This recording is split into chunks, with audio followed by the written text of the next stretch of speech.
Okay, let's dive straight into this because we have a lot of examples to go through and a lot of different types of closing remarks that we can use to end our speech with impact. Hey, my name is Radeep and I love learning about effective communications and sharing those learnings with you so that you can level up your communications game as well.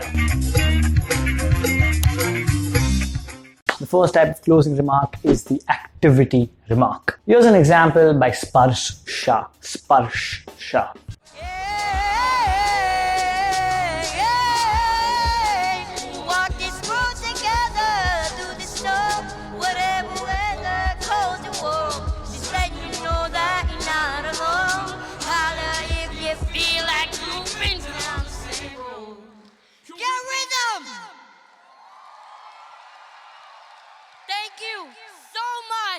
It's a great type of closing because it combines performing arts with a speech, which is generally something that we put in the education or information category. We need to think about what talents do we have that we can incorporate within our ending. It doesn't have to be a rap. It could be a song, playing an instrument. It could even be a dance. We just need to make sure that whatever the theme of our art is that we perform at the end, it should tie back to the main idea of our speech. The next type of closing, the contemplative remark. Here's an example by Lexi Alfred. Being in a state of comfort itself is freedom from pain, but when we subject ourselves to genuine discomfort and plunge into the unknown, that's when we learn to transcend the layers of our comfort zone, manage our fears, and become empowered by them. Ask yourselves, how uncomfortable are you willing to become in order to reach your fullest potential? Thank you. Ending or starting a speech with a question is a very simple way to hold the audience's curiosity even after the speech is done. We just need to make sure that the question is not very obvious. It can be rhetorical, which becomes another type of ending altogether. But we need to make sure the question is fresh, something that the audience is not used to hearing, and that's what will make them really contemplate on it. Next one, humorous remark. And here's an example from one of my favorite speeches by Tim Urban. So I think we need to all take a long, hard look at that calendar. And we need to think about what we're really procrastinating on, because everyone is procrastinating on something in life.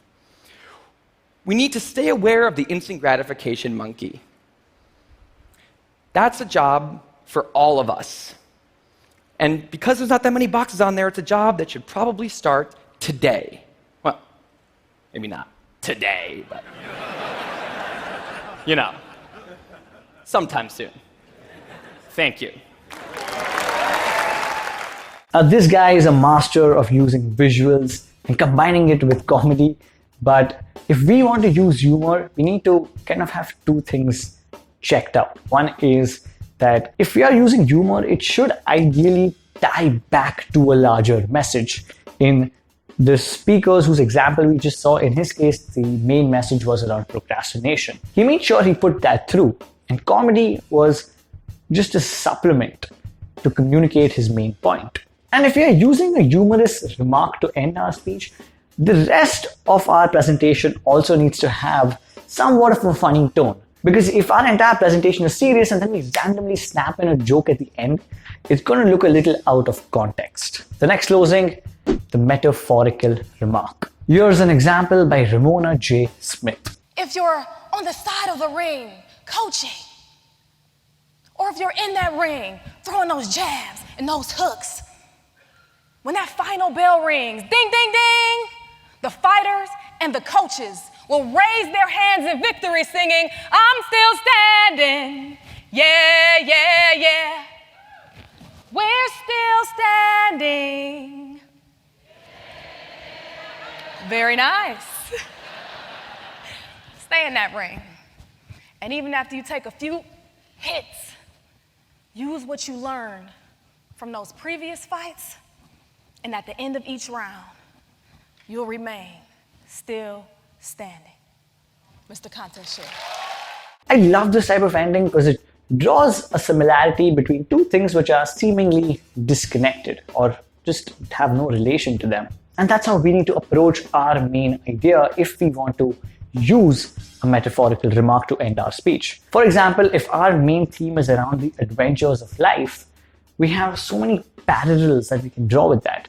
We can compare life to the chapters in a book, or we could compare it to climbing a mountain, or we can even talk about life like it's a stage. And finally, we can simply end our speech with a call to action, just like Andy Puddicombe.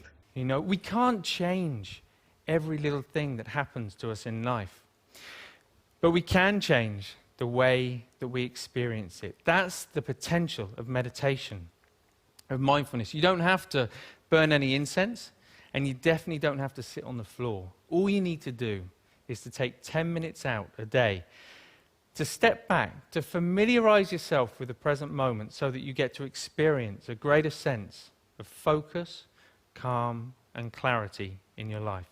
Thank you very much.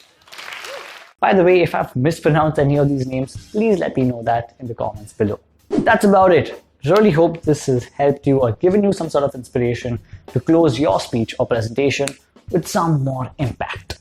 If you have any more questions around things like communications or public speaking, we have an entire website with in-depth articles and resources dedicated just for that. So go check out franticallyspeaking.com. And if you want to know how you can open your speech from the very beginning to capture your audience's attention, we've made a very extensive video with a lot of techniques and examples that you can watch right here.